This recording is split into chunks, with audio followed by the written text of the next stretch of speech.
بیماروں کے لیے خاص طور پہ جتنے بھی حاضرین میں مریض ہیں یا جو بھی مریض ہیں ان کو ایک بچی ہے سید ابیہ بطول کی جس کا دل کا آپریشن ہے، اس کی اور تمام مریضوں کی شفاء عاجلہ اور کاملہ کے لیے بلندتر صلوات۔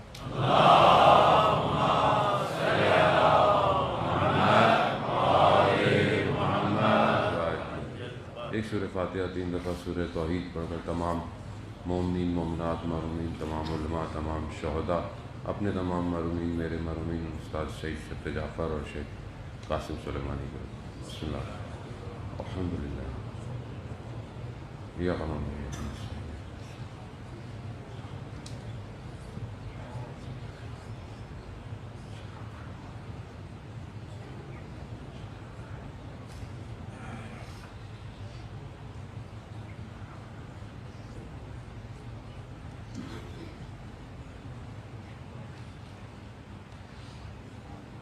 امام زمانہ کی سلامتی کے لیے ایک دفعہ صلوات بھیجتے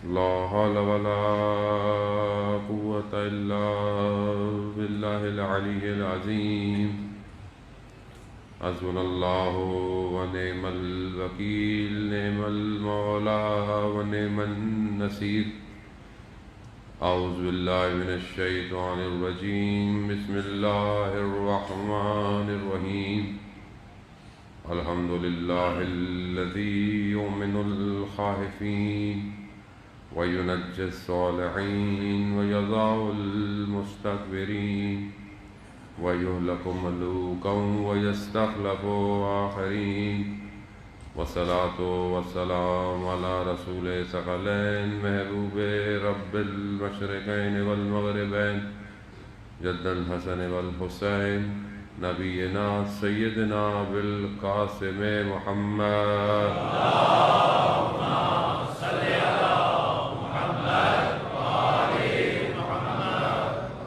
وآلہ الطیبین الطاہرین المعصومین لا سیما بقیت اللہ فی الارضین روحی وارواحنا لتراب مقدم الفدا ولعنت اللہ علی اعدائهم اجمعین بسم اللہ الرحمن الرحیم رب اشرح لی صدری ویسر لی امری واحلل عقدۃ من لسانی یفقهوا قولی اما بعد فقد قال رسول اللہ صلی اللہ علیہ وآلہ وسلم افضل الاعمال امتی انتظار الفرج صلوات بھیجیں محمد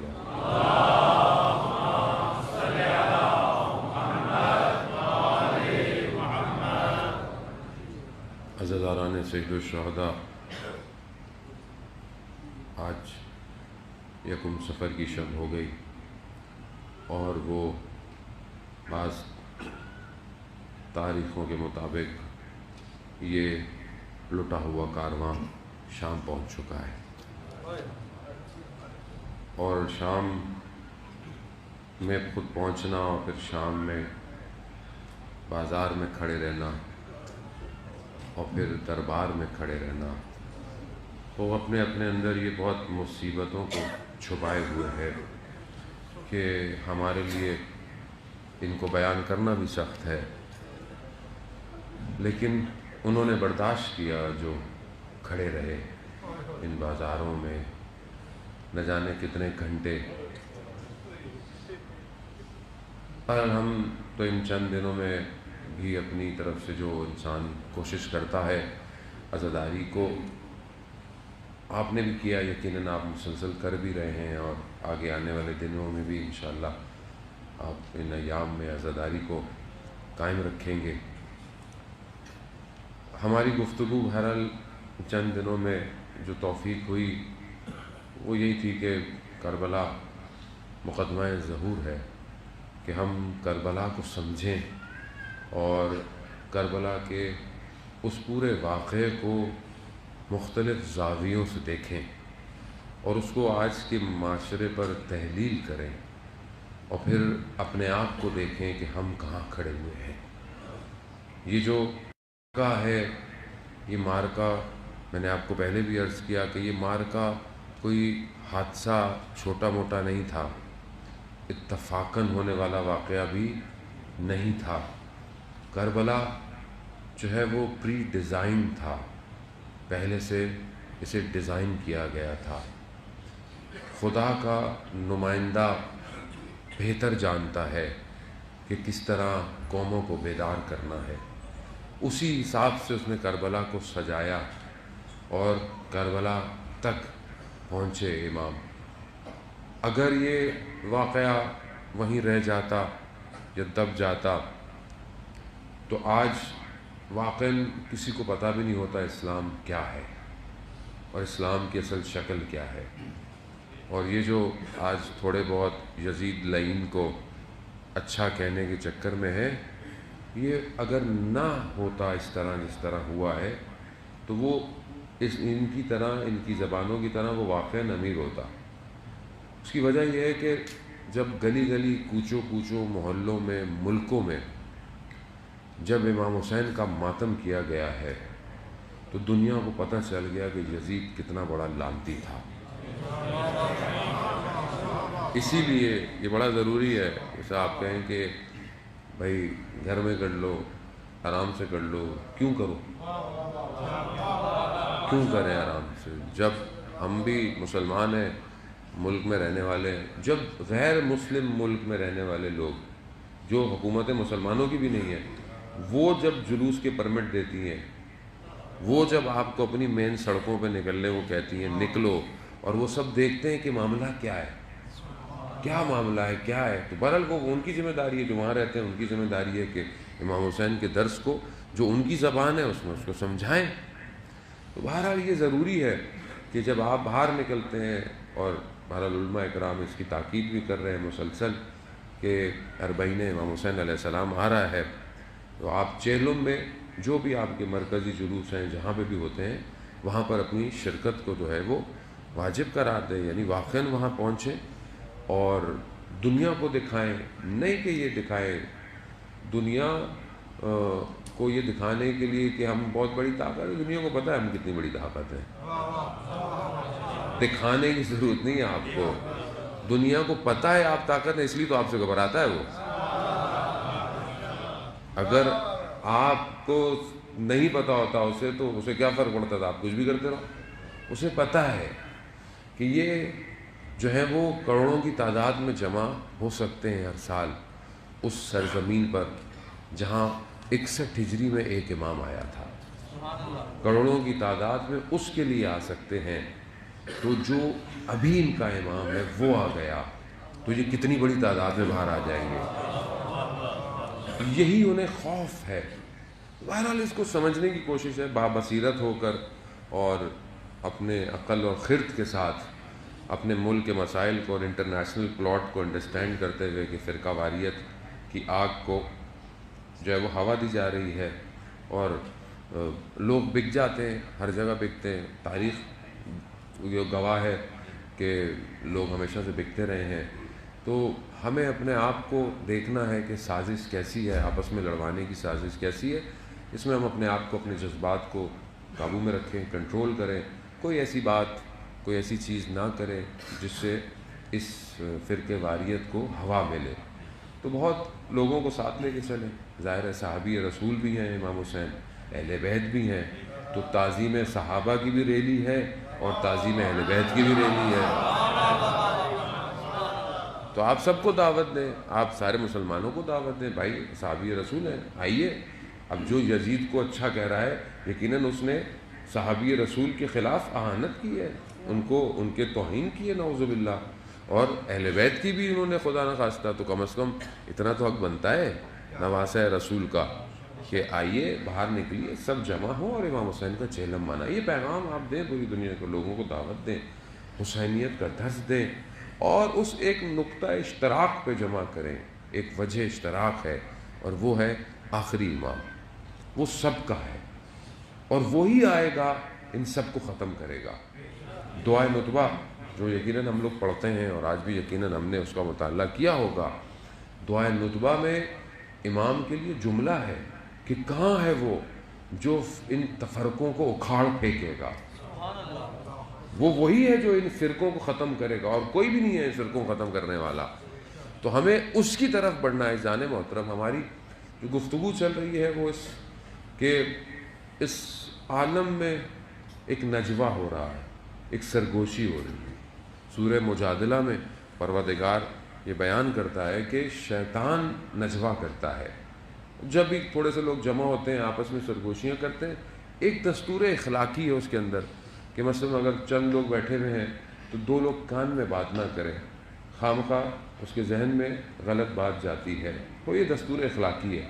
لیکن وہ قرآن جو کہہ رہا ہے کہ شیطان جمع ہو کر نجوہ کرتا ہے، سرگوشی کرتا ہے، اور خدا کہتا ہے کہ جہاں تم 3 ہو چوتھا میں ہوں، جہاں تم 5 ہو چھٹا میں ہوں۔ یعنی جو بھی تم نجوہ کر رہے ہو وہ کس لیے ہے؟ تم گناہ کروانا چاہتے ہو، تم دشمن ہو، تم معصیت رسول کرنا چاہتے ہو۔ اب یہ جو قرآن کی آیتیں نازل ہوئی عزیزان محترم، ہمیں توجہ کرنی چاہیے، اہل علم جو بھی ہیں، اہل سنت ہوں، جتنے بھی لوگ ہیں، قرآن جب یہ اس وقت کہہ رہا ہے تو کوئی تو ہے نا جو رسول کے خلاف نجوہ کر رہا ہے۔ بھئی کس کے لیے بات ہو رہی ہے؟ قرآن کس کے لیے بات کر رہا ہے کہ یہ نجوہ کر رہے ہیں، یہ پیچھے پلاننگ کر رہے ہیں، سرگوشی کر رہے ہیں۔ قرآن واضح کہہ رہا ہے، جب سامنے آتے ہیں آپ کی تعریف کرتے ہیں، لیکن جب پیچھے ہوتے ہیں تو آپ کے خلاف یہ نجوہ کر رہے ہیں، سرگوشی۔ لیکن کرنے دو، خدا کو سب پتہ ہے یہ کیا کر رہے ہیں۔ کیوں؟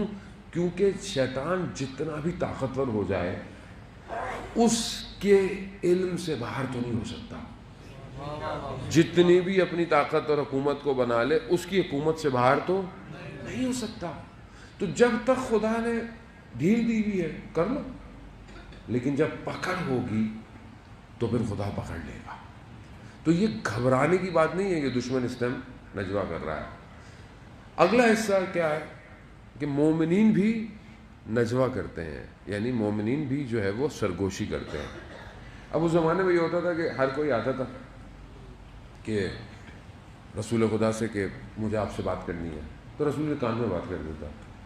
تو قرآن نے آیت بھیج دی، قرآن نے آیت بھیج دی، کیا بھیج دی کہ اب اگر رسول سے نجوہ کرنا ہے تو صدقہ دو، پہلے صدقہ دو پھر نجوہ کرو۔ اب بہرحال وہ تو رسول ہے، اب خدا جانتا ہے رسول کو کس اس میں رکھنا ہے، خدا کا نمائندہ ہے، خدا کی مرضی۔ یقیناً ہو سکتا ہے خامخواہ کے سوال پوچھتے ہوں یا پتہ نہیں کچھ اور پوچھتے ہوں، یا بہرحال رسول کا وقت، رسول ہے، رحمت اللہ عالمین ہے، کائنات کا وقت سب کچھ ہوگا، وہ کتنا امپورٹنٹ ہوگا، بہرحال وہ اپنے معاملے جو بھی ہیں، لیکن جو دل چاہے آتا ہوگا، کان میں بات کر لیتا ہوگا۔ تو کہا نہیں، نجوہ کرنا ہے صدقہ دے کے آؤ۔ تاریخ ہے، روایات ہیں، کوئی بھی نہیں آیا سوائے علی ابن ابی طالب کے، کوئی نہیں آیا، کسی نے صدقہ ہی نہیں دیا کسی نے، اور صرف مولا نے صدقہ دیا اور نجوہ کیا۔ اور وہ جو نجوہ ہے وہ ہے سب جو رسول نے علی کو بتا دیا۔ وہ ابھی اس کے باطن میں بہت کچھ ہے، شاید میں پہنچ نہیں پاؤں گا وہاں تک اپنی گفتگو کو لے کے۔ عزیزان محترم، وہ یہ قرآن کے دستورات ہیں، یہ سادی سی میں ترجمہ کر رہا ہوں، کوئی اس میں کوئی بڑی بات نہیں ہے، آپ سب ماشاءاللہ اہل علم ہے۔ لیکن قرآن یہ بھی کہہ رہا ہے سورہ مجادلہ میں کہ تم نجوہ کرتے ہوئے خیال رکھو کہ وہ جو شیطان کا نجوہ ہے نا، یہ مومنین کے اندر بھی سرایت کرے گا، یعنی وہ جو پلاننگ کرے گا ادھر، وہ اس پلاننگ کو تمہارے درمیان بھی لائے گا۔ تو وہ کہا ہے کہ تم بچنا کہ شیطان کا نجوہ نہ ہو، یعنی تم کہیں اس کی اس پلاننگ کے حصے میں شامل نہ ہو جانا۔ تو اس کا مطلب ہے کہ اس وقت بھی مومنین کو یہ سمجھایا گیا، یہ ریڈ لائٹ دی گئی۔ اس کا مطلب ہے کہ کوئی پلاننگ چل رہی ہے بیک اینڈ پہ۔ اچھا، یہ پلاننگ کیا ہے؟ رسول کے مقابلے میں آنا ہے، دشمن قرار دینا ہے، یعنی فقہ کے مقابلے میں فقہ لاؤ، اخلاق کے مقابلے میں اخلاق لاؤ، اعتقاد کے مقابلے میں اعتقاد لاؤ۔ یہ بہت بڑی پلاننگ ہے، یہ چھوٹی پلاننگ نہیں تھی، یہ پوری تھی۔ کیوں؟ کیونکہ رسول کے مقابلے میں آنا ہے۔ حد جو ہے حدود نظام الہی ہے نا، ان حدوں کو توڑنا ہے. کیسے توڑیں؟ اب دشمن تو اعلان بولتا ہے کہ بھئی میں آپ سے دشمنی کر رہا ہوں, میں آپ کو دشمن جاؤ لڑو, جان چھڑاؤ, ختم. نہیں, یہ سرگوشیاں کرتے ہیں, یہ پلاننگ کرتے ہیں, سامنے آتے ہیں آپ کی تعریف کرتے ہیں, پیچھے یہ پلاننگ کر رہے ہیں. اب اس کو اگر آج آپ زمانے میں دیکھیں, کہ آج اپنے زمانے میں دیکھیں, آج آپ کے زمانے میں یہ نجوہ ہو رہا ہے, یہ پلاننگ ہو رہی ہے, یہ پلاننگیں کر رہے ہیں. کس کے مقابلے میں؟ اسلام کے مقابلے میں. اسلام کیا ہے؟ رسول خدا لے کر آئے. یعنی آج بھی جو رسول کے مقابلے میں, چاہے وہ ایک فردی گناہ کروا رہا ہو, چاہے وہ اجتماعی گناہ کرا رہا ہو, یا ایک امت مسلمہ کے مقابلے میں جتنا بھی کام کر رہا ہے, یہ رسول کے مقابلے میں نجوہ ہے. آج بھی یہ نجوہ ہو رہا ہے, اور یہ بیٹھ کر نجوہ کرتے ہیں, پلاننگ کرتے ہیں, اس کے بعد یہ نیچے, اور یہ مومنین میں بھیج رہے ہیں. اور ہم کیا کر رہے ہیں؟ ہم اس نجوے کا شکار ہو رہے ہیں. یہ جو کچھ بھی ہو رہا ہے, چاہے مسلمانوں کو آپس میں لڑاؤ, چاہے فرقوں کو آپس میں لڑواؤ, چاہے قوموں کو آپس میں لڑواؤ, اصل دشمن اسلام سے ہے, ان کو آپ سے نہیں ہے.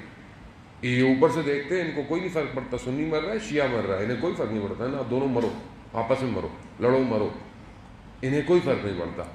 امام خمینی کا مشہور جملہ کہ تم ہاتھ باندھنے اور ہاتھ کھولنے میں لڑ رہے ہو, وہ تمہارے ہاتھ کاٹنے میں لگا ہوا ہے. سمجھے ہی نہیں, کیونکہ جو اصل اسلام کا نمائندہ ہے وہی صحیح پیغام دیتا ہے, باقی تو سب اپنی اپنی دکانوں میں لگے ہوئے سارے. وہ اوپر سے لگا ہوا ہے, دشمنی کر رہا ہے. پھر آپ نیچے اتریں اور آپ آپس میں مومنین آپس میں اختلاف رکھتے ہیں, الگ الگ, کوئی یہ ہے, کوئی وہ ہے, کوئی فلانا ہے, کوئی فلانا ہے, کتنے ہمارے اندر بھی ماشاءاللہ. لیکن جو دشمن ہے وہ کیا بولتا ہے؟ شیعہ کافر. اس کو یہ نہیں پتا کہ ماتمی ہے, نمازی ہے, انجمن ہے, ٹرسٹ ہے, مولوی ہے, نہیں, وہ شیعہ. اور شیعہ آپس میں, اس کا مطلب اس کا نجوہ یہاں بھی آیا ہوا ہے, یعنی اس کا بہت بڑا نجوہ ہے. یہ اس نے پلاننگ کی ہے, سرائیت کی ہے, خاموشی سے بیٹھ کر, اور اس کو نیچے تک لے کر آیا. اور ہم اس کو سمجھ ہی نہیں پا رہے ہیں کہ ہمارے ساتھ ہو کیا رہا ہے, جبکہ اتنا بڑا کام ہے. اس کے علاوہ کوئی اور جگہ نہیں ہے جو آپ کو یہ ساری باتیں بتائے گا. دنیا کی کوئی university, Harvard university, Oxford university, آپ کو یہ نہیں بتائے گی کہ امام تک پہنچنا کیسے ہے. یہی درسگاہ کربلا ہے جو آپ کو وہاں لے کے جائے گی. یہ اب اسی کو انہوں نے بولا اس سسٹم کو بھی خراب کرو.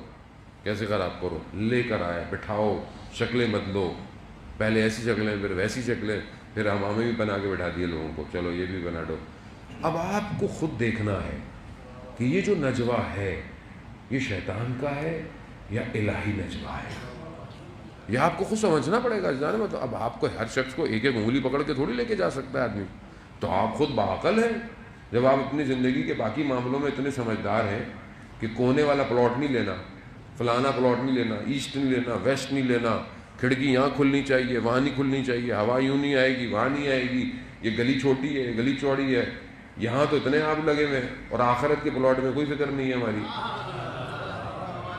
وہاں آپ کیسے لے کے جائیں گے؟ کچھ کریں گے تو ملے گا پلاٹ. تو کیوں نہیں ہم اتنے سنجیدہ دین کے معاملے میں؟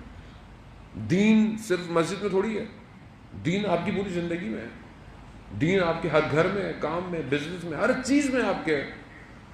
عزیزان محترم, ابھی جو اس ٹائم جو سب سے بڑا جو خطرناک نجوہ ہے, اور وہ اپنی شکل بدل چکا ہے, اور وہ ہے یہ سائبر ورلڈ, کہ جو اس نے اس پوری سائبر کو کریٹ کیا ہے, اور اس میں وہ پیچھے بیٹھ کے نجوہ کرتا ہے, اور یہ پلیٹ فارم اس کا اپنا ہے, یہ اس نے بنایا ہے. اس پر وہ ڈالتا ہے, چاہے وہ خبروں ہوں, چاہے وہ نیوز ہو, چاہے وہ انٹرٹینمنٹ ہو, کچھ بھی ہے, یہ سب اس کا نجوہ ہے. وہ پیچھے بیٹھ کے پلاننگ کرتا ہے قوم کو برباد کیسے کرنا ہے, ان جوانوں کو گناہ کیسے کروانا ہے, ان کے اعتقاد کیسے چینج کرنے ہیں, ان کا کلچر کیسے تبدیل کرنا ہے, ان کی خواتین کو گھروں سے باہر کیسے نکالنا ہے. یہ نجوہ کرتا ہے, وہ پیچھے نجوہ کرتا ہے, اور اس نجوے کو وہ ڈالتا ہے اس پلیٹ فارم کے اوپر. 24 گھنٹے نیوز چینلز, یہ جو خبریں دے رہا ہے, یہ جو پوری دنیا کا آپ کو پتا ہے کہ 96 سے 95 سے زیادہ یہ پورا سوشل میڈیا، پورے دنیا کے چینلز، پروڈکشن کمپنیز صرف چند کمپنیوں کے ہاتھ میں ہے، چند کمپنیوں، اور ساری وہ کمپنیاں کس کی ہیں؟ یہودیوں کی۔ وہ نجوا کر رہے ہیں بیٹھے ہوئے پیچھے، انہوں نے خریدا ہوا ہے۔ یہاں ہمارے ملکوں میں ہر جگہ اس کے تاثرات ہیں، چاہے آپ اپنے اینکروں کو دیکھ لیں، ادھر دیکھ لیں، آپ ان کا شور تو دیکھیں، نجوا کیسا شور ہوتا ہے؟ مایوسی پہلا کام ہے شیطان کا، مایوس کر دو۔ مثلا آپ کے ملک میں، اگر ملک میں آپ دیکھتے ہیں چیزیں کیا ہے، کچھ نہیں ہو سکتا، ہمارے یہاں کچھ نہیں ہو سکتا، ہم لوگ ناکام ہیں، ہمارے یہاں سب فیل ہے، کوئی اچھا کام نہیں ہے، سب یہ برائی، وہ مسئلہ، یہ مسئلہ، وہ مسئلہ، یہ مسئلہ۔ آپ کہتے ہیں یار سارے مسئلے ہمارے پاس ہی ہیں، جو اچھے کام ہو رہے ہیں وہ دکھائے نہیں ہیں۔ اگر آپ کو، یا آپ کو موٹیویٹ تو کریں، پروموٹ تو کریں، چلے مشکل تو ہر جگہ ہے دنیا میں، کہاں نہیں ہے مشکل، تو آپ مشکل کا حل دیں؟ نہیں، کیونکہ نجوا کہیں اور ہو رہا ہے اور ان کے کانوں میں سرایت کیا جاتا ہے، ہر آدمی استعمال ہے۔ یہ دنیا کے سارے چینل جو 24 گھنٹے چلتے ہیں اس ٹائم، یہ سب، یعنی یہ بعض جو آپ کہتے ہیں اخلاقی برائی چیزیں جو ہوتی ہیں وہ حرام ہے، یہ جو نجوا ہے یہ حرام سے بھی بڑھ کر ہے، یہ جو قوموں کو برباد کر رہا ہے، تباہ کر رہا ہے، جو چاہتا ہے وہ دکھاتا ہے، جیسے چاہتا ہے وہاں سے لے کے جاتا ہے، اور اس سے اب یہ پورا پلیٹ فارم آپ فیس بک، انسٹاگرام، یوٹیوب، سب کس کا ہے؟ سب ان کا ہے، جو دل چاہے، اور ہمیں پتہ ہی نہیں ہم استعمال ہو رہے ہوتے ہیں۔ جیسے ابھی مثال کے طور پر ابھی حالات اچھے نہیں ہیں، مناسب نہیں ہیں، آپ اتحاد کی بات کریں، لیکن ہمارے میں سے کچھ لوگ لان تان بھی کر رہے ہیں، پوسٹیں بھی ڈال رہے ہیں، یہ بھی کر رہے ہیں۔ جو لوگ پاکستان میں نہیں بیٹھے وہ زیادہ کر رہے ہیں، ان کو نہیں پتا کہ ان کی حرکتوں کی وجہ سے یہاں کوئی مومن شہید ہو جاتا ہے، کسی کے اوپر مشکل ہو جاتی ہے، کسی کے اوپر پریشانی ہو جاتی ہے، کسی کو فرق نہیں پڑتا۔ کیوں؟ کیونکہ اس نجوے کا شکار ہے وہ، یہ اس کا ہے۔ یہ اگر آپ اس کو الہی استعمال نہیں کریں گے، آپ اس کا شکار ہو رہے ہیں، آپ سمجھ ہی نہیں رہے ہیں کیا ہو رہا ہے دنیا میں۔ فیس بک جو ہے وہ اتنا اپلوڈ مانگتی ہے، آپ اتنے پتہ نہیں کتنے ملین پکچرز، کتنے ملین چیزیں ڈیلی اپلوڈ ہیں فیس بک پہ۔ کس کی جگہ ہے؟ کہاں ڈیٹا سیف ہوتا ہے؟ یہ سارا فری اپلوڈ ہے۔ موبائل کا میموری کارڈ خریدنے جائیں، چھوٹا سا 200-300 روپے کا آتا ہے، اتنا ڈیٹا فری میں اپلوڈ ہو رہا ہے۔ کہاں اپلوڈ ہو رہا ہے؟ کون آپ کو جگہ دے رہا ہے؟ دنیا کے کتنے سرور کہاں رکھے ہوئے ہیں؟ سارے سرور کس کی ہے؟ یہ سپیس کون ہے جو آپ کی عادتوں کو دیکھ کر آپ کے اوپر ٹیسٹ کرتا ہے چیزوں کو، آپ کی لائکس دیکھ کر آپ کے لیے چیزیں ڈیزائن کرتا ہے؟ مگر آپ کو سمجھ میں نہیں آتا، آپ 2 چیزیں لائک کریں، آپ کے فیس بک پہ، یوٹیوب پہ، سائٹ پہ وہی اشتہار آنا شروع ہو جائیں گے۔ کیوں؟ آپ بعض اوقات بولتے بھی نہیں ہیں، آپ صرف گئے ہوتے ہیں کسی جگہ پر، اس جگہ کی لوکیشن کی وجہ سے ایڈ آنا شروع ہو جاتے ہیں آپ کے۔ کیسے آ رہے ہیں؟ خوب نجوا کر رہا ہے وہ، محنت کر رہا ہے وہ۔ بچے کے ہاتھ میں موبائل دیں، ٹیبلٹ دیں، نہیں ریسرچ، بچے کو شکل دیکھ کر، بچے کی آواز سن کر ایڈ چینج ہو جاتے ہیں، اس بچے کے حساب سے کمرشل آتا ہے۔ آپ اپنے ہاتھ میں وہی گیم کھیلنا شروع کر دیں، آپ کو دیکھ کر کمرشل چینج رہے گا۔ کیوں؟ وہ فیس ریکگنیشن کر رہا ہے۔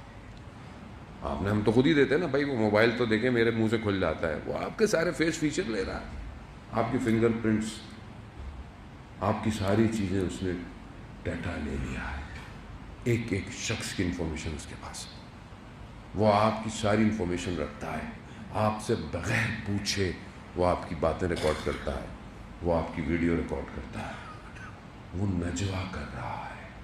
کیوں؟ کیونکہ وہ بہت بڑے معرکے کے لیے تیار ہے، بہت بڑا معرکہ ہونے والا ہے۔ کربلا بہت بڑا معرکہ تھا، اب اس سے بڑا معرکہ ہونے والا ہے دنیا کے اندر۔ آسان ہے، آپ سمجھتے ہیں؟ یہ جو آپ کو روڈوں میں عجیب عجیب سی شکلیں لوگ نکلے ہوئے باہر مل رہے ہیں آج کل، یہ نجوا ہے ان کا، یہ انہوں نے نجوا کہیں کیا ہے، اس کے اثرات یہاں ہو رہے ہیں۔ یہ دکھا رہا ہے، یہ دجال اپنی فوج پوری دنیا میں جمع کر رہا ہے، اور کیا ہے؟ مطلب حسین کے مقابلے میں اگر کوئی آئے تو کون ہوگا؟ کون ہوگا؟ آپ سمجھو، امام حسین علیہ السلام کے مقابلے میں کوئی آ رہا ہے، کون ہوگا؟ یعنی اسی نظام کو آج کا نظام لے کر آپ کے سامنے لا رہا ہے. جمع ہو رہے ہیں یہ، انہوں نے پورے خطے میں جمع ہو رہے ہیں. آج دیکھیں آپ کتنے اسلامی ملک جو ہیں وہ غاصب حکومت کو قبول کرنے کو تیار ہو گئے ہیں. کہاں تک پہنچ گیا ہے؟ ادھر بھی پہنچ گیا. یعنی اب بچا ہی کیا جب آپ کا خانہ کعبہ بھی ان کے پاس چلا جائے گا. کہاں پہنچ گیا ہے یہ؟ یعنی اپنا دائرہ لے کر قریب آ رہا ہے. اسے پتا ہے کہ معرکہ یہی ہونا ہے. ہم غفلت میں ہیں، ہم سو رہے ہیں، ہمیں نہیں پتا، لیکن اسے پتا ہے کہ ان کا آخری آئے گا مکہ میں. مکہ کو گھیرو، تنگ کرو. کیوں؟ جب مکہ ہمارے کنٹرول میں ہوگا تو وہ آ کے کیا کرے گا؟ وہ اکیلا کیسے آئے گا؟ یہ پوری طاقت ہے رہا ہے. وہ اس پورے خطے کو اس نے اپنے کنٹرول میں لینا ہے. عزیزان محترم، وہ کچھ بھی کر لے، وہ کچھ بھی کر لے. اس نے گھیرا تنگ کیا تھا اس وقت بھی پوری اسلامی حکومتوں سے، سارے گورنروں کو خرید کے، سب کو خرید کے اس نے پوری کوشش کی تھی کہ بس یہ چند لوگ ہیں، اگر نہیں مانتے تو گردن ہٹا دو. دو تو ادھر ادھر ہو گئے، لیکن یہ ایک کیونکہ اللہ کا نمائندہ تھا یہ نہیں ہوا. یہ وہاں لے آیا، یہ ان کو بھی لے آیا. یہ سمجھے کہ سب معاملہ ختم ہو جائے گا، لیکن اس نے ایسا کام کیا کہ آج تک قومیں بیدار ہیں.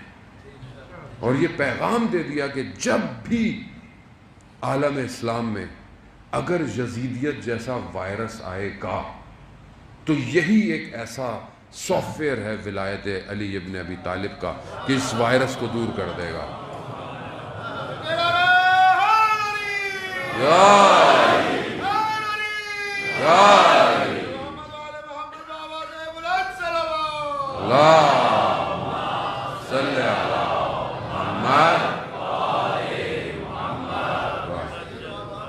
یہی ہے عزیزان محترم. یہ جہاں بھی ہوگا یہ پوری کوشش کر رہا ہے پوری دنیا میں اس وائرس کو پھیلایا جائے. نفرتوں کے، فرقوں کے، فرعونیت کا، نمرودیت کا، شدادیت، قارونیت، پیسے سے، دولت سے، سوشلزم سے، کیپٹلزم سے، ہر چیز سے پھیلا دو. دنیا کو جکڑ لو اپنے قبضے میں. ہر طرح کے جو جہاں خریدتا ہے، بکتا ہے، ٹوٹتا ہے، توڑ دو اور اس پوری دنیا کو ایک ہی وائرس میں مبتلا کر دو. لیکن یہ بھول گیا کہ یہاں پر تم کچھ بھی کر لو، تمہارے سارے نجوے خدا سن رہا ہے، تمہارے سارے. اور وہ اپنے نمائندے کو بھیجے گا. کیوں؟ کیونکہ اس نے وعدہ کیا ہے اور وہ اپنے وعدے سے پیچھے نہیں ہٹتا. اِنَّ حِزْبَ اللَّهِ هُمُ الْغَالِبُونَ. اللہ ہی کا گروہ ہے جو غالب آ کر رہے گا. اللہ. اب وہ پوری طاقت میں آ رہے ہیں. مدینہ پہنچ جاؤ، مکہ پہنچ جاؤ، اس کو ہم گھیرے میں لے لیں گے. یہ کہاں آئے گا؟ امام کہاں آئے گا؟ عزیزان محترم، بہرحال اس کو سمجھنے کی ضرورت ہے اور اس نجوے کو، اس پوری دنیا کی پلاننگ کو سمجھیں. آنکھیں بند کرنے سے آپ کہیں کہ کبوتر آنکھیں بند کر کے بیٹھ جائے، بلی اس کو کچھ نہیں کرے گی، تو یہ ہماری غلطی ہے. ہم اگر اپنی زندگیوں میں، ہمیں اس سے کیا فرق پڑتا ہے مولانا، دنیا میں ہوتا رہے جو ہوتا رہے، ہمیں اس سے کیا. وہ مومن ہی نہیں جسے اپنے امیر کا انتظار نہ ہو. مومن کیسے ہو سکتا ہے کہ جب وہ آخری نمائندہ منتظر ہے، آپ کیسے اس کے بغیر چل رہے ہیں؟ کیسے اس کے بغیر رہ رہے ہیں؟ کیوں نہیں آ رہا؟ وہ اصل ہدف وہی ہے، کائنات کا اسٹم مقصد وہی ہے، وہی یوسف زہرا ہے، اسی کو آنا ہے. اور کب تک دنیا ظلم برداشت کرتے رہیں گے ہم لوگ؟ کب تک ہمارے آگے یہ ساری طاقتیں سر اٹھاتی رہیں گی؟ ایک دن تو ان کی گردنوں کو چکانا پڑے گا. جو سمجھ جائے بسم اللہ، جو نہیں سمجھے وہ مقابلے میں آئے گا. جنگ تو ہوگی، پیار محبت نہیں ہوگا. جانے محترم سمجھیں کہ ظہور ہوگا تو آپ کو مٹھائیاں ملیں گی. نہیں، ظہور ہوگا تو آپ کو دھیان دینا پڑے گا. مشکلات ہوں گی. کربلا بتا رہی ہے کہ یہ وادی عشق ہے، اس میں شاید جلنا پڑے، اس میں شاید کٹنا پڑے، لیکن داخل ہونا پڑے گا. تو ایک معرکہ تو ہوگا، اور اس معرکے میں اتنی چھان بین ہونی ہے کہ بڑے بڑے گریں گے، بڑے بڑے گریں گے. اور یہ روایات بھی یہ کہتی ہیں تمہیں اتنا اٹھا پٹخا جائے گا، اتنا تمہیں غر بغال کیا جائے گا، جو تم میں سے خالص ہوگا وہی بچ جائے گا، بچ جائے گا. یہ آسان نہیں ہے اذان محترم. یہاں دو چیزوں کی بہت شدید ضرورت ہے عملی. ایک انفرادی، یعنی آپ کی انفرادی عبادت، آپ کا انفرادی رابطہ پروردگار سے، اور دوسرا آپ کا اجتماعی کردار کہ معاشرے میں آپ کا کردار کیسا ہے. یہ دونوں چیزیں اگر ہوں گی تو آپ پر امام تک پہنچیں گے. نہیں پہنچ سکتا. آپ بولے میں نمازیں بہت اچھی پڑھتا ہوں، مصلی میں بہت اچھا ہوں، معاشرے میں میرا کوئی کردار نہیں ہے، امام کا ایسا شخص نہیں چاہیے، آؤٹ. کیوں؟ جو اپنے معاشرے کو صحیح نہیں کر سکتا وہ امام کی حکومت میں کیا کرے گا؟ اور اگر اپنی عبادتوں میں صحیح نہیں ہے، اپنے تنہائی میں، خلوت میں، سجدوں میں، تو کیسے امام کے مقابلے میں کھڑا رہے گا؟ ان طوفانوں کو کیسے روکے گا جو آ رہے ہیں؟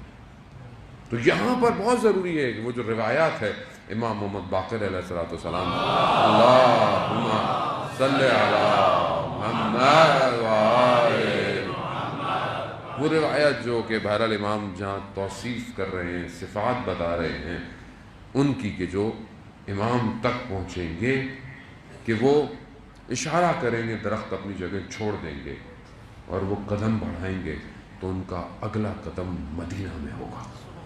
یعنی ان کی صفات ہیں یہ. اور ایک عالم دین جب ان کو بیان کر رہے تھے تو وہ یہ کہتے ہیں، اس کے نیچے انہوں نے ضمیمہ لکھا، اگر تم ان صفات کو پہلے تو اپنے اطراف میں ڈھونڈو کہ کس میں یہ صفات پائی جاتی ہیں، اور اگر تمہیں کوئی نہ ملے تو ان صفات کو اپنے اندر ایجاد کرو، ایجاد کرو. اپنے آپ کو کیوں اتنا کمزور ہے؟ تو عزیزان اس حالت میں ہی ہم آگے بڑھیں گے. اگر آپ غفلت میں ہو گئے، اگر آپ خدا نخواستہ سو گئے، تو یہ کاروان آئے گا، چلا جائے گا. اور یہ کاروان تیار ہو رہا ہے، اچھی خاصی تیاری ہو چکی ہے اس کی. یعنی ایسا نہیں ہے کہ یہ کاروان، خود امام اس کاروان کی رہنمائی کر رہے ہیں، اس عالم غیبت میں سے خود آگے لے کے بڑھ رہے ہیں. جب وہ آگے لا رہا ہے تو یہاں سے بھی وہ اتنا دائرہ گر تنگ کر رہا ہے، تو ادھر بھی جوان ایسے ہیں کہ جو جنہیں موت تو ویسے بھی کچھ نہیں کر سکتی، اور نہ ہی دنیا کی کوئی طاقت انہیں ان کے قدموں سے ہٹا سکتی ہے. اور اسی طرح یہ علم میں، نالج میں، طاقت میں، پاور میں پرواز کر رہے ہیں. کوئی چیز روک نہیں. جب وہ کچھ بنا سکتے ہیں تو یہ اس سے کئی گنا طاقتور چیز بنا رہے ہیں. یہ ہمارے اپنے لیے بھی، ہم بھی اسلامی ملک ہیں، اجزاء محترم مسلمان ہیں، لا الہ الا اللہ کے نام پر الگ ہوئے ہیں.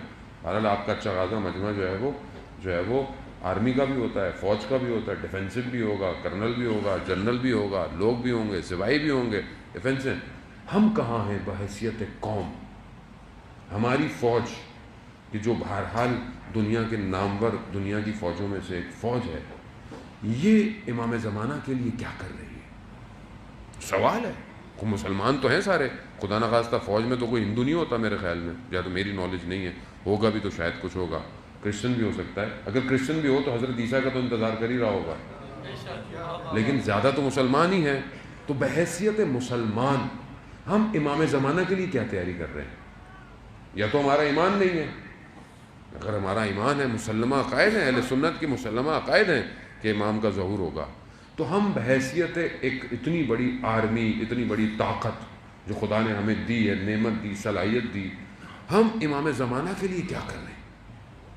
یہ ہماری ذمہ داری ہے. جانے تم روز قیامت تو میں خدا کو جواب دینا ہے، نہ مجھے جواب دینا ہے، نہ کسی اور کو جواب دینا ہے، لیکن خدا کو تو جواب دینا ہے. مسلمان تو ہیں ہم لوگ.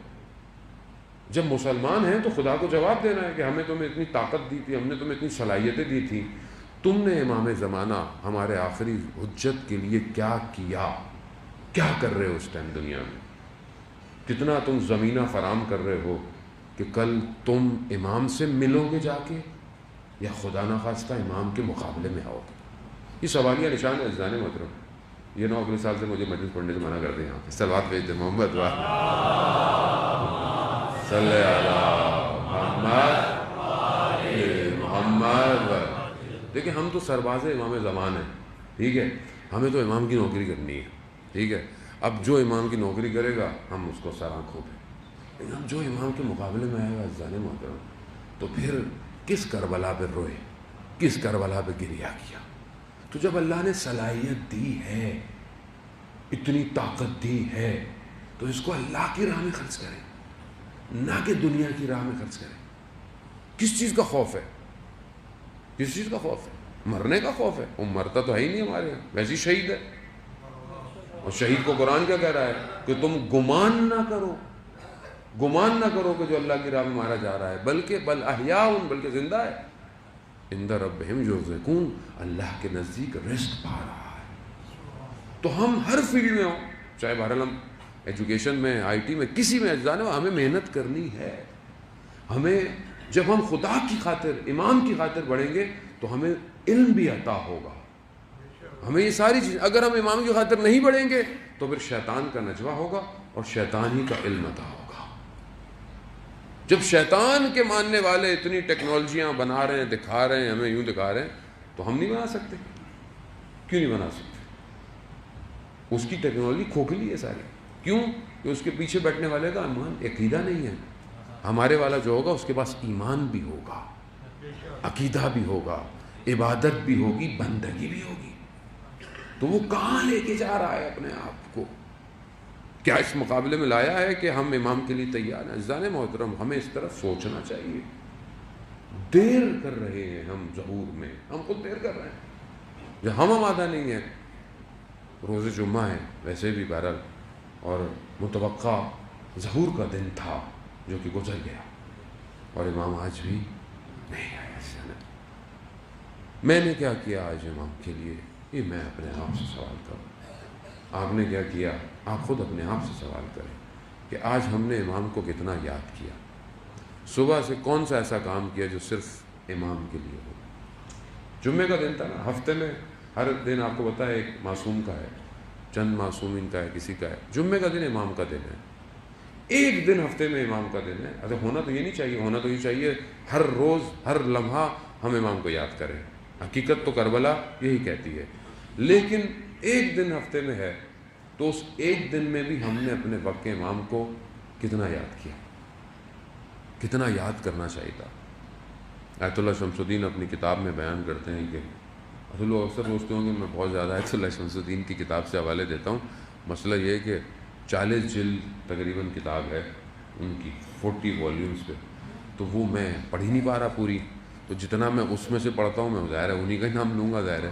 تو انہوں نے اتنی ساری چیزیں بیان کی ہیں کہ ابھی تک ختم ہی نہیں ہو رہی، پچھلے 2-3 سال تو مجھے ہو گئے، اور ابھی ان کی پتہ نہیں 100 اور پرنٹ پہ لگی ہوئی ہیں، وہ آ جائیں گی تو پتہ نہیں کتنا اور پڑھنا پڑے جائے گا، کیونکہ بہرحال انہوں نے بہت محنت کی۔ آیت اللہ شمس الدین آیت اللہ عظمہ بہجت کے شاگرد ہیں خاص، اور مبلغ ہیں، اور تبلیغ میں جو جہاں جہاں وہ گئے، جو مطالعہ کیا، جو انہوں نے بولا، جو انہوں نے سنا، دیکھا، خود بھی عالم دین تھے، والد بھی بہت بڑی شخصیت تھے، علماؤں کے ساتھ بیٹھے، وہ سب انہوں نے قلم بند کیا ہے، وہ سب انہوں نے۔ تو ظاہر ہے اب اتنی ساری چیزیں پڑھنے سے بہتر ہے کہ ایک ہی والیوم 30-40 جلدوں کا والیوم ہے، آپ اس میں سے چیزیں آپ کو ایزیلی مل جاتی ہیں۔ وہ بیان کرتے ہیں کہ شخص تھا نجف میں اور مریض تھا، مرض ایسا تھا، اور اس مرض اور فقر یعنی غربت بھی تھی، اور اس کی وجہ سے اس کو کوئی رشتہ بھی نہیں دیتا تھا، تو بڑا تنگ آ گیا۔ اس نے بولا، اس نے سنا ہوا تھا علماء سے کہ 40 ہفتے مسجد سیلا میں، جو نجف سے کوفہ کے پاس ہے، مسجد کوفہ سے تھوڑا سا فاصلے پہ ہے مسجد سیلا، جو مشہور بھی ہے امام وقت کے امام سے، کہ یہاں پہ 40 ہفتے عمل کرو تو امام سے ملاقات ہو جائے گی۔ اس نے بھی ایسے ہی کیا۔ آخری ہفتہ آیا تو اس کی جو بیماری تھی سینے پہ، اس کی وجہ سے نا خون اس کا نکلا، تو اس کے بدن پہ خون لگ گیا، تو یہ اندر نہیں جا سکا مسجد کے، باہر ہی بیٹھ گیا۔ اس نے دیکھا کہ مسجد میں تو اندھیرا ہے، کوئی ہے نہیں، اب 40واں ہفتہ ہے، اب مایوس بھی بیچارہ ہو گیا کہ ابھی تو کوئی خبر ہی نہیں ہوئی، نہ امام آئے نہ کچھ ہوا۔ بیٹھ گیا تو اپنے ساتھ کعوہ لے کے آیا ہوا تھا، رات تھی، ٹھنڈ بھی تھی، تو اس نے وہ روشن کیا کہ میں اس کو گرم کر کے پیوں، تو دیکھا ایک شخص چلتا ہوا آ رہا ہے، تو اس نے دل میں بولا کہ فلاں قبیلے کا ہوگا، کوئی ادھر کا ادھر کا جو قبیلہ، کہہ رہا ہے کہ میرے پاس تو اب ایک ہی کپ ہے، اب اس کو بھی پلانا پڑ جائے گا مجھے۔ تو خیر وہ شخص آ گیا قریب، تو اس نے پوچھا فلانے قبیلے سے ہو؟ فلانے قبیلے، سارے قبیلوں کو جانتا تھا۔ تو اس شخص نے بولا کہ نہیں، میں کسی قبیلے سے نہیں۔ تو اس شخص نے کہا کہ تم میرے ساتھ مذاق کر رہے ہو، یعنی کیسے ہو سکتا ہے کسی کو؟ اس نے بولا تو اس سے کیا، چھوڑو۔ کہہ رہے خود کیسے چھوڑو؟ کہہ رہا اچھا تم یہاں کیا کر رہے ہو؟ کہا مطلب میں آپ کو کیوں بتاؤں میں یہاں کیا کر رہا ہوں، کس وجہ سے میں؟ کہتا ہے اگر بتاؤ تو کوئی نقصان بھی نہیں ہوگا۔ تو کہا اس شخص نے میرے سے اس طرح بات کی، اس کے اخلاق سے میں مروب ہو گیا، تو اس کو میں پھر اپنی بات بتانے لگ گیا اور یہ ساری باتیں کرتا کہ یہ مسئلہ ہے۔ ابھی کہتا میں اس سے پہلے کہ اپنی کو ساری مشکلات بتاتا، اس شخص نے خود ہی مجھے کہا کہ تمہاری بیماری ٹھیک ہو جائے گی، تمہاری شادی بھی ہو جائے گی، لیکن یہ جو فخر ہے نا، غربت، یہ رہے گی تمہارے پاس۔ کہہ رہا میں سمجھا نہیں۔ پھر میں نے اٹھا، میں نے کہا میرے ساتھ چلیں زیارت پہ، حضرت عمار کی زیارت ہے وہاں پہ، عمار یاسر کی، اور پھر مسجد کوفہ حضرت مسلم کی زیارت۔ تو کہا میرے ساتھ چلیں، تو میرے ساتھ چلتے چلتے باتیں کرتے ہوئے گئے۔ حضرت عمار کے روزے پہ جب 2 رکعت نماز پڑھی میں نے، تو میں نے دیکھا اس شخص نے بھی نماز پڑھی۔ جیسی نماز شروع ہوئی تو نور اتنا تھا، اور اس نور نے مجھے عجیب سا کر دیا۔ میں متوجہ ہوا کہ یہ شخص کون ہے، یہ تو وہی ہے جس کا میں انتظار کر رہا تھا۔ جیسے ہی متوجہ ہوا نور چلا گیا، نور چلا گیا۔ اب میں اپنے آپ سے شرمندہ کہ میں نے کس طرح بات کی امام سے، کیسے بات کی۔ میں نے بڑا گریہ کیا، میں نے مولا معاف کر دے، مجھے غلطی ہو گئی۔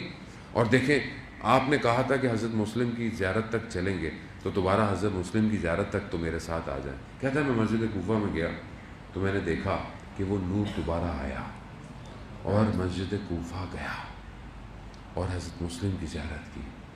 کہا اس کے بعد میری بیماری ٹھیک ہو گئی، میری شادی بھی ہو گئی، لیکن وہ فقر میرے ساتھ رہا۔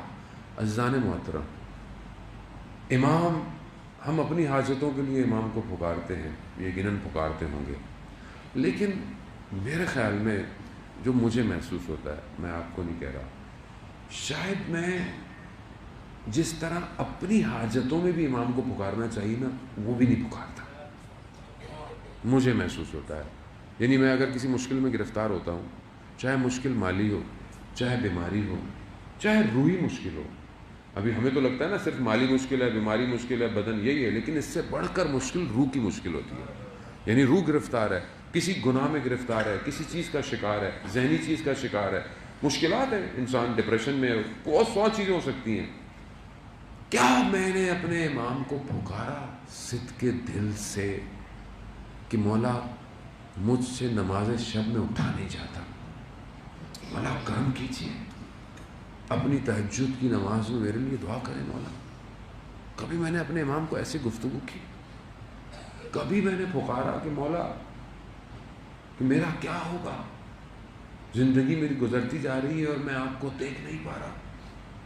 عزیزان محترم، دعائیں نتبہ پڑھیں، ترجمہ پڑھیں، عربی اگر اس طرح نہیں آتی ہے ترجمہ پڑھیں، دیکھیں تو صحیح کہاں ہے وہ کہ جو زمین اور آسمان کے متصل ہونے کا سبب ہے، کہاں ہے وہ جو طٰہٰ کا بیٹا ہے، یاسین کا بیٹا ہے، کہاں ہے وہ، کہاں ہے وہ؟ امام کس کو کہتے ہیں؟ امام وہ ہے کہ جو خود اصل میں عالم کا نور امام ہے، پورے عالم کا جو نور ہے اسے امام کہتے ہیں۔ یہ نور مجھ سے دور کیوں ہے؟ کیوں نہیں یہ آنکھیں دیکھتی عزیزن الیہ کہ میں ساری مخلوق کو تو دیکھتا ہوں مگر میں آپ کو نہیں دیکھتا ہوں؟ میں کیسے پہنچوں گا؟ میں کیسے؟ عزیزان محترم، اتنا دنیا، مادیت، اتنا پریشر ہے انسان کے اوپر کہ اسے امام سے توڑنا ہے کسی بھی طریقے، سب امام سے دور کرنے کے لیے۔ غفلت میں نہ آئے، دشمن جانتا ہے کہ یہ ایک ہی شخص ہے جو بشریت کو نجات دے گا، پوری دنیا کو نجات دے گا، ایک ہی شخص، اسی سے دور کر دو۔ لیکن وہاں میری بھی تو ذمہ داری بنتی ہے کہ میں تڑپوں تو صحیح امام کے لیے، گریہ تو کروں امام، روؤں امام کے لیے، مولا کب، کیسے ملیں گے، کب میں آپ کو دیکھوں گا؟ اور میری تنہائی، میری خلوت میں اپنے امام کو یاد کرتا ہوں، سونے سے پہلے بات کرتا ہوں، اٹھ کے یاد کرتا ہوں، دن گزر گیا، ہفتہ گزر گیا، مولا نہیں ہے۔ کبھی میری آنکھیں تڑپیں، دروازے کی طرف کھڑی ہوئی، کہ میرے گھر میں بھی کبھی کوئی آئے. عزیزان محترم، میری بیٹی نے مجھے کہا کہ ایک فریم رکھ دیں، خالی فریم ہو. میں نے کہا اس پہ کچھ لکھ دیتا ہوں، انا بقیت اللہ یا مطلب منتظر. کہا نہیں، کچھ بھی نہیں لکھیں، صرف فریم رکھیں. اور ہم جب بھی اس فریم کو دیکھیں گے تو ہمیں یاد آئے گا کہ ایک شخص کی تصویر ہمارے گھر میں کم ہے. کچھ رکھیں ایسا امام یاد آئے. کہیں تو آپ محسوس کریں نا کہ آپ کی زندگی میں کمی ہے. جب آپ کو یہ کمی محسوس ہی نہیں ہوگی تو امام کہاں آئے گا؟ کہاں آئے گا؟ وہ تو استاد دانشمند کا واقعہ کل شاید میں اسلام آباد میں پڑھا کہ وہ ایک جوان دیکھتا ہے اپنے گھر کی بیل بجی، اس نے تصویر میں دیکھا، کیمرے میں دیکھا کہ ایک سبز جو ہے وہ قبا پہنے ہوئے. کہا کون؟ کہا مہدی ہوں. کہا مولا؟ کہا ہاں. کہا مولا 2 منٹ دیجیے گا، میں ابھی دروازہ کھولتا ہوں. کہا اپنے گھر کی چیزیں سمیٹی اور جیسے ہی باہر نکلا تو دیکھا امام گلی کے کونے پر اور آنکھوں میں آنسو ہیں اور آسمان میں خدا کی طرف متوجہ ہو کے کہنے پروردگار گواہ رہنا میں نے ان سب کے دروازے کھٹکھٹائے تھے، مگر کوئی کہتا ہے 5 منٹ بعد، کوئی کہتا ہے 3 منٹ بعد، میرے لیے تیار نہیں ہے. ایک عالم دین تھے، ساری زندگی امام زمانہ پہ مجلس پڑھتے رہے. ایک جگہ مجلس پڑھ رہے تھے تو دیکھا ایک اچھی ادھیر عمر کے لوگ، 50 سال 70 سال 45 سال کے لوگ بیٹھے ہوئے ہیں، کم از کم 40 سال کے تو لوگ. تو انہوں نے کہا کہ آپ نے اگر ظاہر جس زمانے میں جس جگہ کی وہ بات کر رہے تھے وہاں ویسے ہی ہوگا کہ آپ نے اپنے گھر میں اگر مرغیاں پالی بھی ہوں، آپ نے حیات میں صحن میں مرغیاں پالی بھی ہوں اور آپ اپنے گھر آئیں اور آپ کی مرغیاں نہ ہوں تو آپ کیا کریں گے؟ کہا باہر جائیں گے، دروازے پہ دیکھیں کہیں باہر تو نہیں نکلی. باہر نہ ہو کہاں جائیں گے؟ کہا گلی کے کونے پہ جائیں گے. کہا گلی کے کونے پہ نہ ہو تو کہا بازار تک جائیں گے، کہیں وہاں تو نہیں چلی گئی. کہا مرغیوں کی قیمت کتنی ہے کہ ایک دن کھو جائیں تو آپ اتنا ڈھونڈتے ہیں اور وہ 1100 سال سے نہیں آیا. آپ نے ایک دفعہ نہیں ڈھونڈا اسے. یعنی خود انسان اپنے اوپر گریا کرے. یعنی جب ہم بھی گم گئے تھے، ہم بھی کیا چیز تھی؟ میں نے ہر شخص بہرحال کسی نہ کسی وجہ سے جاتا ہے. میں تو اسی وجہ سے گیا تھا کہ میں نے روایت سنی تھی کہ جو کالے پرچم ہے نا وہ کم سے نکلے. اسی لالچ میں گم گیا تھا کہ جب وہ کالے پرچم امام کے لیے اٹھے شاید میں وہی ہوں. اور وہیں سنا تھا کہ شاید کم کی گلیوں میں کہیں امام نظر آ جائے، لیکن وہاں جا کے کھو گیا اور امام کو نہیں ڈھونڈا. عزیزان وطن، کیسے پہنچے کربلا؟ کیسے پہنچے؟ زیارت ناہیہ میں کس طرح وقع امام کربلا کے واقعے کو ترسیم کر رہا ہے. میرا سلام ہو اس چہرے پر جو خاک پر رکھا رہا.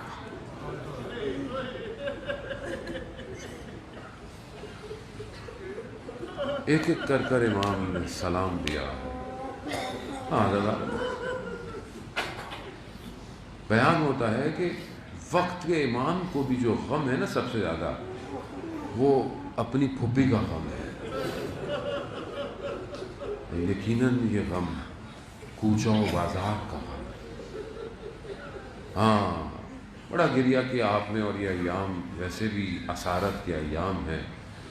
عزیزان محترم، اس پورے واقعے میں جو انہوں نے روز عاشورہ بھی جو سختیاں مشکلات دیکھیں وہ تو دیکھیں، لیکن ایک بچی ایسی ہے جو روز عاشورہ بھی مشکلات دیکھتی رہی اور اس کے بعد اس کی مشکلات میں اور اضافہ ہو گیا. یہ جو بچی ہے نا، اس بچی کی اور اس بچی کی دادی میں کچھ چیزیں ایک جیسی ہیں. وہاں بھی دروازہ جلایا گیا، یہاں بھی دامن جل گیا.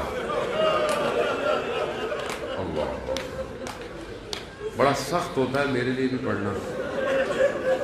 استاد فاطمی نے یہاں بیان کرتے تھے کہ یہ بعض مصیبتیں ایسی ہیں اسے اتنا نہ پڑھا کرو. ایک تو خود سید ہو، سخت ہے، اپنی ماں کی مصائب پڑھنا بڑا سخت ہے. یا امام زمانہ جمعے کا دن ہے، یہ سب آپ کے منتظر ہیں، ہم سب آپ کے منتظر ہیں. مولا ہماری اس مجلس میں ایک نگاہ کیجیے، آپ کی جد کا واسطہ آپ کو مولا. ہم خطا کار ہیں مولا، کب تک انتظار کریں؟ آپ کی نگاہ ہوگی تو ہم ایک دن میں تیار ہو جائیں گے. ہاں زادارن محترم، کیا ہے یہاں وہاں بھی آگ لگی، یہاں بھی آگ لگی. بس اگلا جملہ برداشت ہو سکے تو مجھے معاف کیجیے گا، سادات معاف کیجیے گا. وہاں بھی تماچے لگے،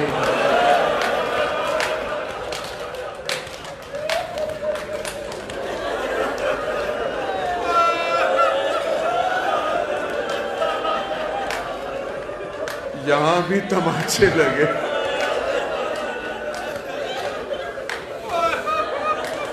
وہاں بھی باپ کے غم میں رونے نہ دیا، یہاں بھی باپ کے غم میں رونے نہ دیا. اللہ اکبر، بڑی مماثلت ہے نا دونوں میں. اللہ اکبر. اللہ دستور پرانا تھا، کربلا میں کوئی نیا کام نہیں ہوا ہے. جو مدینہ میں ہوا وہی کربلا میں ہوا. ہاں زاداران محترم، روز عاشورہ علماء بیان کرتے ہیں کہ جیسے یہ رخصت ہوا ہے نا، مولا رخصت ہوئے نا اپنی بہن سے، تو بعض مقاتل کہتے ہیں بیٹی سے بھی رخصتی لی ہے. کیسے لی ہے؟ بہرحال بعض مقاتل کہتے ہیں کہ بہرحال امام نے بچی کو اپنے آغوش میں لیا، نہ جانے کیا کہا ہوگا، کیسے. مقتل خاموش ہیں، ہو سکتا ہے یہی کہا ہو کہ بیٹا آپ سب سے پہلے ہمارے پاس آئیں گی. اللہ اکبر. لیکن جملے ہیں بچی کے مقتل کے اندر. کیا ہے؟ بچی جو صبح سے دیکھ رہی ہو کہ جو گیا ہے واپس نہیں آیا، اب باپ بھی جا رہا ہے، بابا بھی جا رہا ہے. اسے پتا ہے بچی نے اتنا ضرور کہا، کہتے ہیں مقتل کہتا ہے بچی نے کہا بابا اگر ہو سکے تو ہمیں مدینہ واپس چھوڑ.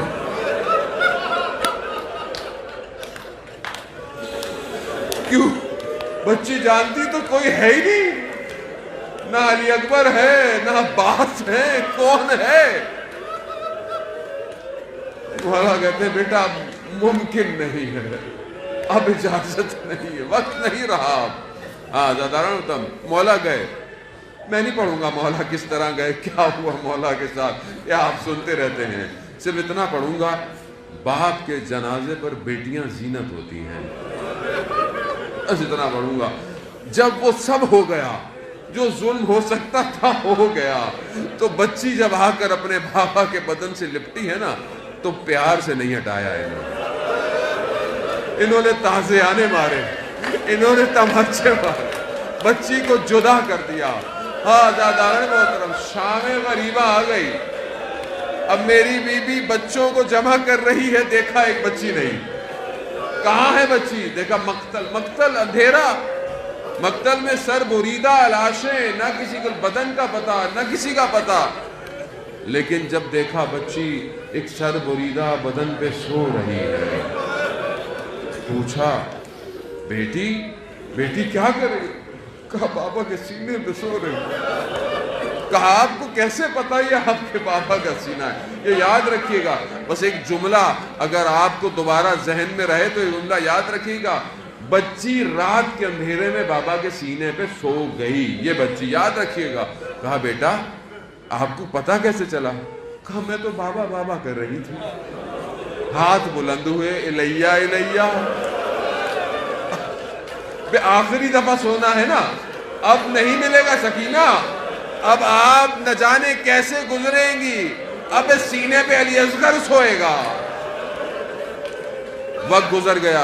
روز عاشورہ گزرنے کے بعد 11 محرم کو، بس میں زیادہ وقت نہیں لوں گا، کچھ مراحل تک آپ کو لے کے جانا ہے. حضرت پھر زندگی رہی نہ رہی، ہمت ہوئی نہ ہوئی، غم حسین تو رہے گا، ہم رہے نہ رہے.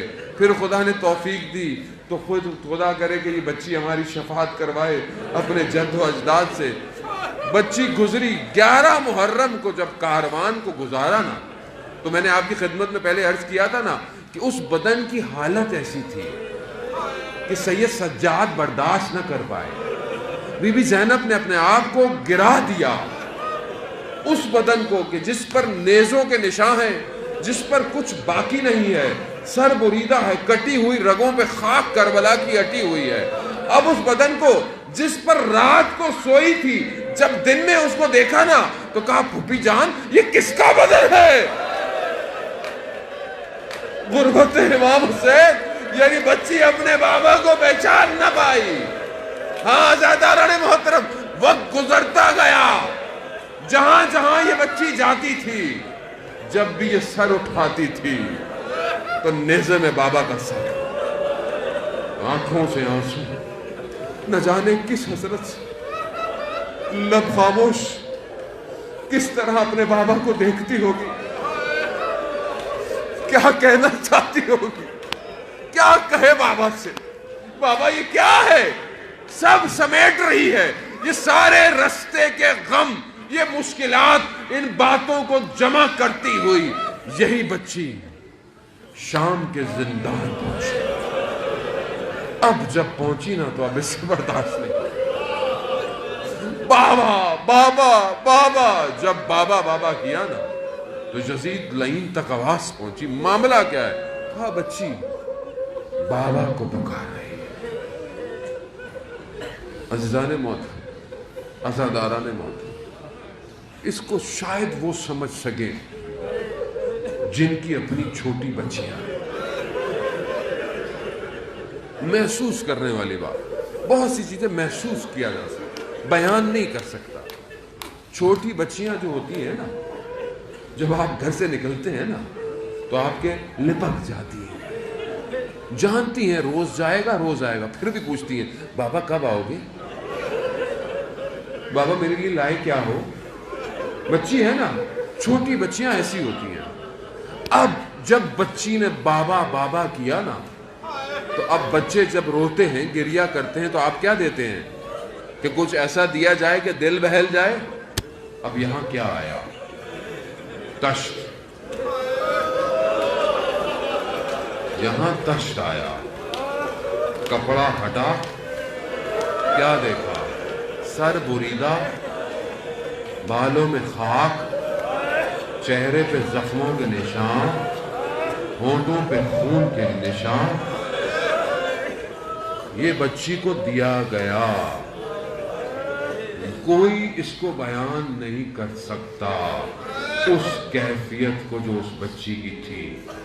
لیکن مقتل اتنا کہتا ہے، بچی نے سر کو اٹھایا، خود جھکی، لبوں کو لبوں سے لگایا.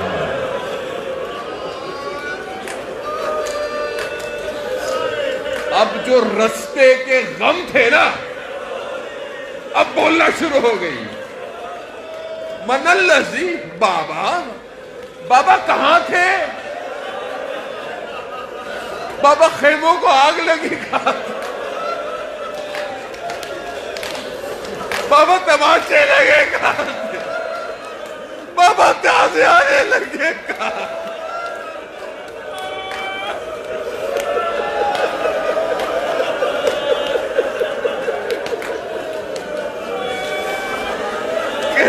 کہتے ایک شاعر کہتا ہے بچی کی زبان میں کہ بچی نے بابا سے یہ کہا ہوگا. شاعر کا تخیل ہے.